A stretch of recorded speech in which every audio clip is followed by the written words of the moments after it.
اس دنیا میں آنے سے پہلے بھی ہم ایک زندگی گزار آئے ہیں اور بدقسمتی سے اس کا تصور بہت کم لوگوں کو حاصل ہے، اور عہد حاضر کے جو ریشنلسٹ قسم کے اقلیت زدہ میں کہتا ہوں انہیں، یا اقلیت گزیدہ، اقلیت سے ڈسے ہوئے لوگ، وہ ان چیزوں سے اباع کرتے، دور بھاگتے ہیں۔ ہماری پہلی تخلیق ہوئی تھی عالم ارواح میں، الارواح جنود مجندہ، لشکروں کے لشکر تھے۔ آدم سے لے کر آخری انسان جو دنیا میں پیدا ہوگا قیامت تک، سب کی ارواح عالم ارواح میں پیدا کر دی گئی۔ وہاں عہد لیا گیا، الست بربکم قالوا بلا، کیا میں تمہارا رب نہیں ہوں، مالک نہیں ہوں؟ ہم سب نے عہد کیا تھا، کیوں نہیں؟ شہید نا، ہم گواہ۔ یہ عہد الست، اور ظاہر بات ہے کہ عہد جو ہوتا ہے جب تک انسان کو اپنی ذات کا شعور نہ ہو، خود شعوری نہ ہو۔ آپ دنیا میں معاہدہ کرتے ہیں تو کہتے ہیں کہ بقائمی ہوش و حواس میں یہ عہد کر رہا ہوں، معاہدہ کر رہا ہوں، تو ظاہر بات ہے کہ اس وقت ہم تھے اور ہوش و حواس کے ساتھ تھے، خود شعوری کے ساتھ تھے، لیکن صرف ارواح تھی، جسد نہیں تھے۔ اور یہی ہے وہ مقام جس کے بارے میں حضور نے سے جب پوچھا گیا کہ متى وجبت لک النبوۃ یا رسول اللہ کے رسول، آپ کو نبوت کب ملی؟ تو آپ نے فرمایا والآدم بین الماء والطین، ابھی آدم کا حیولہ جو ہے ابھی گارا گوندھ ہی رہا تھا، پانی اور گارے کے درمیان ہی تھے آدم، کہ میں اس وقت بھی نبی تھا۔ عالم خلق کا ابھی آغاز نہیں ہوا، ابھی عالم ارواح میں بھی جو تمام ارواح ہیں وہ اپنی امتیازی شان کے ساتھ ہیں۔ روح محمدی صلی اللہ علیہ وسلم، جس سے اگر نور محمدی کہیں تو غلط نہیں ہے، اس لیے کہ ارواح کا جو مادہ تخلیق ہے وہ نور ہے، جیسے فرشتوں کا مادہ تخلیق نور ہے۔ مسلم شریف میں حضرت عائشہ صدیقہ رضی اللہ تعالی عنہ سے روایت موجود ہے، اللہ نے فرشتوں کو نور سے پیدا کیا۔ روح، فرشتے روح ہیں، ارواح ہیں، روح القدس، روح الامین، اور ارواح انسانیہ بھی روح ہے، یہ سب ان کا مادہ تخلیق نور ہے۔ اس وقت ہم پیدا کیے گئے، صرف ارواح کی شکل میں ہم سے عہد لیا گیا اور پھر سلا دیا گیا۔ یہ پہلی موت تھی جو ہم پر وارد ہوئی ہے اس دنیا میں آنے سے پہلے، اس لیے کہ سورہ مومن کی ایک آیت میں فرمایا گیا ہے کہ جہنم میں لوگ جو ہیں فریاد کریں گے، ربنا امتنا اثنتین واحییتنا اثنتین فاعترفنا بذنوبنا فهل الى خروج من سبیل۔ اے اللہ، تو نے ہمیں 2 مرتبہ مارا، 2 مرتبہ زندہ کیا، تو اب ایک مرتبہ اور صحیح، کہ یہاں سے نکلنے کا بھی کوئی راستہ ہے کہ نہیں؟ اتنے مراحل سے تو ہمیں لے کر آیا ہے، ایک مرحلہ اور سی۔ تو یہ 2 موتیں کون سی ہیں؟ پہلی موت وہ تھی جب ارواح کو موت کی نیند سلا دیا گیا۔ پھر عالم خلق، جسے آج سائنٹسٹ کہتے ہیں، جس کا نقطۂ آغاز ہے بگ بینگ، عالم ارواح اس سے پہلے کی شے ہے، اس تک سائنس نہیں پہنچ سکتی، وہ سائنس سے ماورا ہے۔ لیکن جہاں سے سائنس شروع ہوتی ہے وہ عالم خلق کا آغاز ہے، بگ بینگ سے۔ وہ پھر مختلف مراحل، تنزل کے مراحل بھی آئے، ارتقاء کا مرحلہ بھی آیا، تفصیل میں جانے کا موقع نہیں ہے۔ بہت سے تنزلات کے مراحل اور بہت سے ارتقاء کے مراحل طے کر کے آدم تیار ہوا ہے۔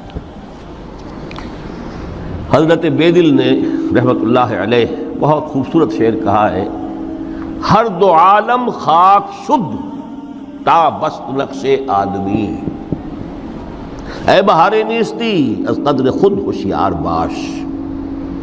یہ پوری جو بھی کائنات کا جو سلسلہ شروع ہوا، بگ بینگ، اور بہت بڑے بڑے جو ناری کرے تھے جن کی کہ حرارت کا جب تذکرہ کرتے ہیں سائنسدان تو trillions and trillions of foreign height, یہ ان کی اس وقت اس کی جو حرارت کا عالم تھا، لیکن پھر وہ ٹھنڈے ہوئے، کچھ اس میں سے کچھ، پھر خاک کی تہ جو ہے زمین کے اس کرے پر آئی، ہر 2 عالم خاک شد۔ یہاں سے اب آدم کا حیولہ تیار ہوا، تا بست نقش آدمی، اس کے بعد ارتقائی مراحل ہیں، اور پھر آدم کی وہ روح جو کولڈ سٹوریج میں تھی جب وہ لا کر پھونکی گئی ہے، جسد آدم جو ہے وہ مسجود نہیں تھا، مسجود تو تب بنا ہے جبکہ اس میں روح آدم وہ لا کر پھونک دی گئی۔ فَإِذَا سَوَّيْتُهُ وَنَفَخْتُ فِيهِ مِن رُوحِي فَقَعُوا لَهُ سَاجِدِينَ۔ یہاں سے حیات دنیاوی کا آغاز ہو گیا۔ پھر وہ سلسلہ تناسل ہے، آدم اور حوا کی نسل میں سے ہر بچہ 4 ماہ کے بعد جب اس کا ایک حیولہ رحم مادر میں تیار ہو جاتا ہے، حدیث ہے متفق علیہ عبداللہ ابن مسعود سے رضی اللہ تعالی عنہ، اور جس کے اندر آغاز میں وہ کہتے ہیں کہ حضور نے ہمیں یہ بتایا وَهُوَ الصادق المصدوق، دیکھنا تم کہیں شک میں نہ پڑ جانا، محمد کون ہے؟ الصادق المصدوق، جو سچے ہیں، جن کی سچائی کی اللہ گواہی دیتا ہے، کہ رحم مادر میں 40 دن تم نطفے کی شکل میں ہوتے ہو، پھر 40 دن علقہ کی شکل میں ہوتے ہو، پھر 40 دن تو مضغہ کی شکل میں ہوتے ہو، پھر اللہ تعالیٰ فرشتے کو بھیجتا ہے جو اس میں روح پھونکتا ہے۔ وہی عمل جو آدم کے جسد حیولہ کے ساتھ ہوا تھا، ہر ابن آدم اور بنت آدم کے لیے وہی عمل ہے کہ جو رحم مادر میں 4 مہینے کے بعد دہرایا جاتا ہے۔ یہاں سے حیات دنیاوی شروع ہوئی، پھر موت، یہ دوسری موت ہے۔ اب پہلی موت تو وہ تھی، لیکن دوسری موت یہاں سیپریشن ہو جائے گی۔ جو زمین سے آیا تھا تخلیقی مادہ، وہ جسم میں گیا، جسم زمین میں گیا، گل سڑ کر ختم ہوا۔ جو وہاں سے روح آئی تھی وہ اس زمینی وجود کا جو لب لباب ہے، جان، نفس، اس کو لے کر اپنے ساتھ، اور وہ جائے گی عالم بالا کو۔ پھر یہ ایک وقفہ ہے، پھر بعث بعد الموت ہے۔ تو احیاء بھی 2 ہو گئے، ایک مرتبہ پہلی موت کے بعد زندہ کیا اس عالم میں، آنکھ کھلی اس عالم میں ہماری، یہ پہلا احیاء تھا۔ کیف تکفرون باللہ وکنتم امواتا فاحیاکم ثم یمیتکم ثم یحییکم ثم الیہ ترجعون۔ دوسرا احیاء وہ ہوگا قیامت کے دن، بعث بعد الموت، اور پھر اس کے بعد وہ زندگی ابدی زندگی ہے، ہمیشہ کی۔ یہ تصور سامنے رکھیے۔ تو یہ جو تھوڑا سا وقفہ، یہ تو زندگی بہت طویل ہے۔ تو اسے پیمانہ امروز و فردا سے نہ ناپ، جاویداں پہم دماں، ہر دم جواں ہے زندگی۔